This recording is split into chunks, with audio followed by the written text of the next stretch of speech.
Allison. Oh, there you go. And then after that, it's just me.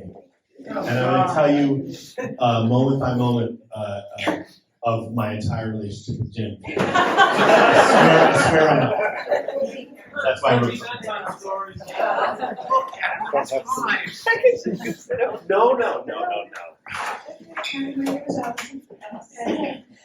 Some of you probably know me from DCOM. So Jim and I have been friends since about 2012. And I'm going to start off with that because it's a pretty funny story, at least initially. So we'll kind of go with that. And it's a Chris story too, because it was the first time that I had actually met Jim and Chris. It was at Worldcon in Toronto.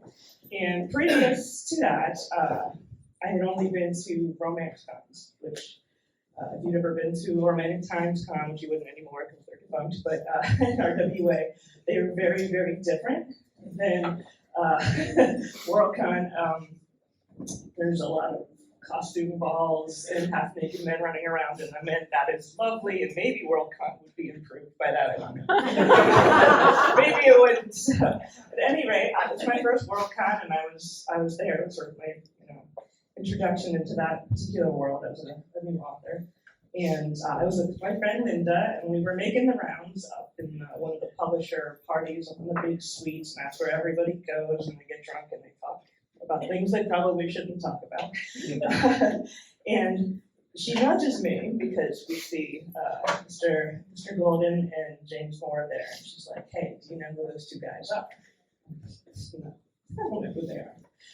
She's like, "You need to know them." So she kind of walks me over there, and we do the quick intro, and the two of us, we were actually part of a little conglomerate blog called Word Wars at the time, which was sort of a thing where everyone took a day, and we had lost a couple of members, so we were looking for some replacements, and we did mention the Word War thing, and I believe you said something along the lines of how Jim was pretty much the biggest word war out there, so, and in fact, he did actually end up joining the blog for a little while, so that was quite lovely.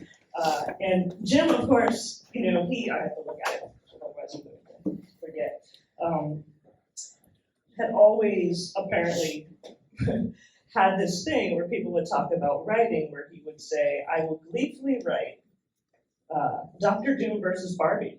If there's money involved, but it'll make it the best damned Dr. Doom versus Barbie story that you have ever read." And that's kind of the canned expression, you would get when people talk about, "Oh, I write so much," and all this stuff. And I stood there and I pulled $5 out of my pocket, and I said, "All right, let's see it." And Chris took that $5 and he said, "Hold on a moment." And he disappears into the crowd.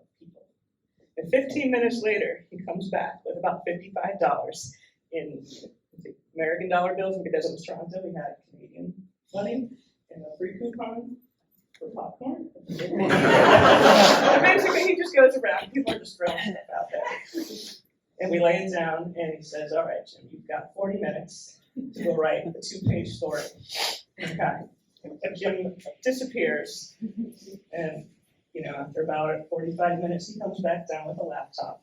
And by that point, there's a fairly good-sized crowd. And it was hard to hear, but I think we all kind of went to some corridor. It was like the end of the hallway. Yeah, we're all standing there, and he made Chris read it. And I have a copy of it. I'm not going to read it here for you guys now. This was like years ago. But it was a very interesting and involved story that involved Dr. Doom melting Barbie's face off. So it was actually really well done. I think I had a nice 5 cents a word for that, so that's okay. So you're lucky to get that anymore. And then, of course, my roommate at the time, she was an artist, writer, and she drew a picture of melting Barbie's face off. I haven't talked to her in quite a while, but I did give her a call when I knew it was coming out that way, and she still had the picture, so she scanned it in for me, and I actually have a copy of that, so I don't know, maybe we should make a little chapbook out of it. I think that we at least should post the story. Okay, you can definitely post the story. I believe it was actually still on one of his older blogs. With the picture. I had to really take a big look. But anyway, so that was kind of the beginning of our friendship. And I think one of the things that sort of struck me about Jim was that, you know, obviously he was so generous with his time and his advice and stuff, but he had a way of, you know, even if you were in a huge crowd of people, of like, it just seemed like he was very invested in anything you had to say. You were definitely like in his line of vision, and it didn't really necessarily matter what else was going on.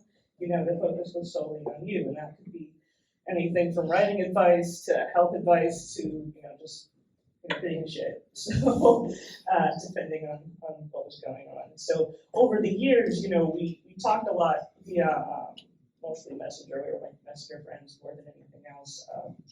I had stumbled across his Dinner for One series because my own mother had passed away from cancer, and I was probably never going to get over that, but, you know, it was very cathartic to kind of read and go through those and kind of see how my own father was probably trying to handle some of that processing and whatnot.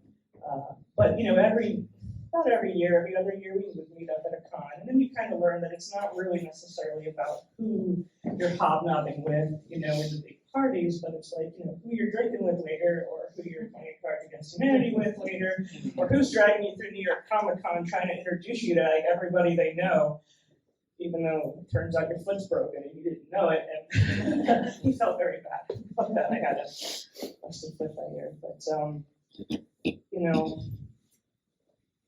sports, I was gonna say, we kind of had a lot of bonding experiences over my mother or the cancer and the health stuff and my health stuff, and he was very invested in what was going on with that. And of course, when he started with his health problems, you know, I became very, very invested with that. So a lot of our conversations really kind of dealt along those lines. But no matter whatever was going on with him, he was always reaching out to me to ask, you know, how are you doing? How is your daughter doing? He always wanted to know what was happening in our lives. And it's very rare to find somebody, I think, who is just perpetually, you know, able to do that with a, you know, such a happy demeanor. It seemed like, you know, he never really wanted to talk about himself on those levels. So I'm gonna keep this part short, but like towards the end, you know, and I knew things were not going particularly well. He had asked if I could help him with some of his anthologies. So I was basically kind of formatting these things for free. We were just gathering, you know, stories up and whatnot, and I was happy to do that. So, you know, he had his fingers in a lot of different pies, and he had a lot of things going on.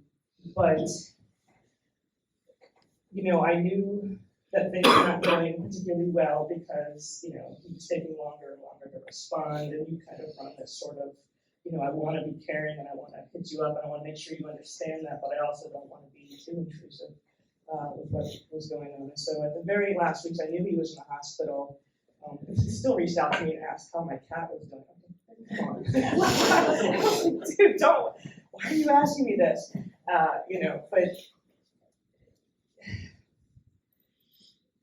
in the last 2 weeks, and I came really close to hitting Chris up about it to ask him how, you know, like, I know this is not right, something's not right. But, you know, I had a couple of one-line responses here and there. And then the morning that he passed away, which I did not know he had passed away at that point, and the last thing I texted him was like, well, when are they going to let you out of that chicken shit outfit? And they did. So,